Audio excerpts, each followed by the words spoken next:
Selamat datang kembali in our video material. But before it, as usually, I never forget to greet all of you. Good morning. I hope all of you are still in good condition in this time. Now, in this video,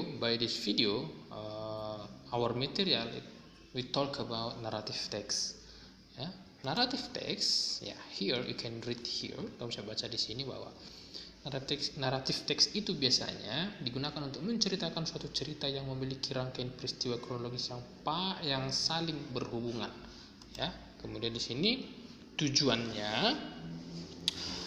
untuk menghibur pembaca tentang suatu kisah atau cerita. Nah, jadi naratif teks itu biasanya menceritakan tentang peristiwa-peristiwa yang terjadi pada masa lampau. Ya, nanti kita akan bahas jenis-jenis atau contoh-contoh daripada naratif teks. Nah, ini dia. Jenis-jenisnya adalah yang pertama ada fairy tale, ya, ada misteri, ada science fiction, ada romance, ada horror, ada fable, ada myth and legend, ada history, ada slice of life, ada personal experience dan lain sebagainya. Nah, jadi biasanya naratif teks ini menceritakan tentang misteri, misteri pada masa lalu, ya, fairy tale, kan dongeng, kayak gitu ya, cerita-cerita romance atau cerita-cerita tentang percintaan yang biasanya berujung bisa jadi nanti happy ending atau juga sad ending, ya. Kemudian ciri-ciri daripada naratif teks menggunakan action verb dalam bentuk past tense, ya. Ciri-cirinya itu adalah pasti nanti tenses yang digunakan naratif teks itu adalah past tense, kemudian menggunakan noun atau kata benda atau noun atau kata ganti orang, menggunakan adjektif, kata sifat, ya, menggunakan conjunction atau kata penghubung, ya, supaya bisa mengurutkan kejadiannya, ya. Let's continue. Nah, struktur naratif teks ini biasanya yang pertama ada orientation. Nah, orientation itu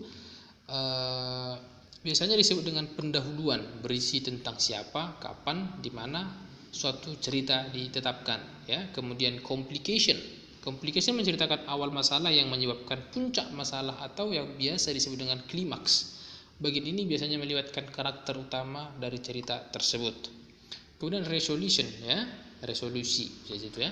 Kemudian bagian ini adalah akhir dari cerita atau berupa solusi dari masalah yang terjadi. Masalah dapat diselesaikan, dapat menjadi lebih baik atau malah lebih buruk, yang nantinya akan membuat cerita berakhir dengan bahagia atau sebaliknya, ya. Reorientation bagian penutup dari suatu cerita yang bersifat opsional. Reorientation biasanya berisi tentang pelajaran moral atau saran atau juga pengajaran dari penulis. Nah, jadi biasanya dalam sebuah cerita naratif, naratif teks, misalnya seperti Legenda Danau Toba, misalnya yang di daerah kita, ya, Legenda Danau Toba itu biasanya. Nah, itu harus bisa kita urutkan nanti, yang mana orientasinya, yang mana komplikasinya, kemudian ada mana resolusinya, dan kemudian mana yang namanya reorientation, ya. Oke, nanti kita bahas di contoh. Let's continue. Nah, jadi structure biasanya ini dalam bentuk sebuah cerita singkat, kita coba, ya. Orientasi adalah once upon a time there was a little girl called Cinderella. Nah, ini biasanya orientasinya atau pendahuluannya. Pada sebuah cerita naratif biasanya pendahuluan atau naratif atau orientationnya itu disebutkan dari once upon a time atau a long time ago atau one day bisa saja atau one moment. Nah, itu biasanya orientasinya. Intinya cerita itu berawal dari mana?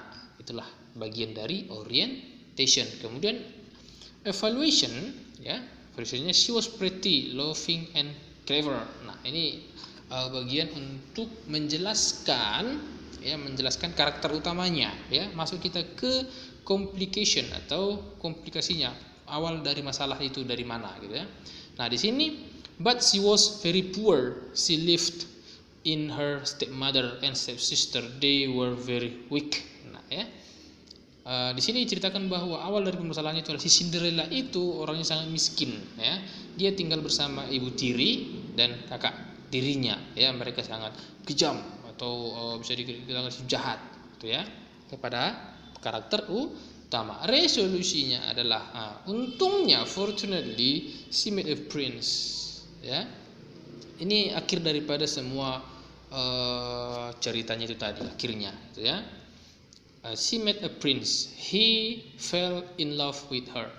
Untungnya dia bertemu dengan seorang pangeran, kemudian dia jatuh cinta kepadanya, ya. Nah, artinya di situ adalah pangeran itu jatuh cinta kepada si Cinderella yang notabene adalah gadis yang miskin. Kemudian reorientationnya adalah Cinderella became a prince. Nah, pesan moralnya adalah ya walaupun memang dianya tadi sangat miskin, kemudian orang ibu tirinya dan kakak tirinya juga jahat, tapi ketika dia selalu berbuat baik, ya ujung-ujungnya adalah akhirnya adalah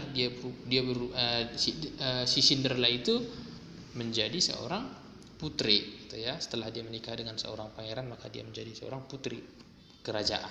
Begitu kira-kira ya. Oke. Nah, di sini juga title ya, The Tale of Kate. Orientationnya adalah the sun shone brightly and the west breezy blew. The kite was flying this way and that way tied to her string. Nah, ini bagian orientasinya ya. Di sini juga adalah matahari bersinar dengan cerah, gitu ya. Kemudian masuk dia ke complicationnya. Complicationnya itu adalah suddenly, nah tiba-tiba.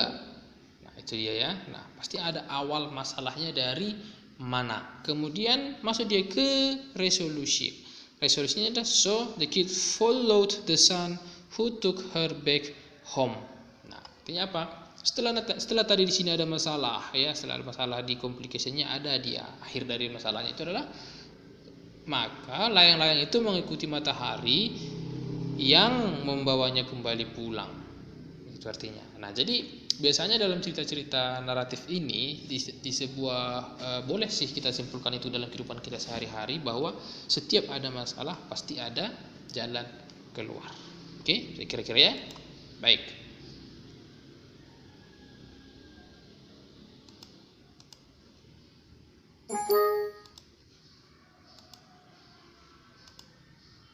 Kemudian example below is a narrative text and its generic structure. Nah, ini biasanya.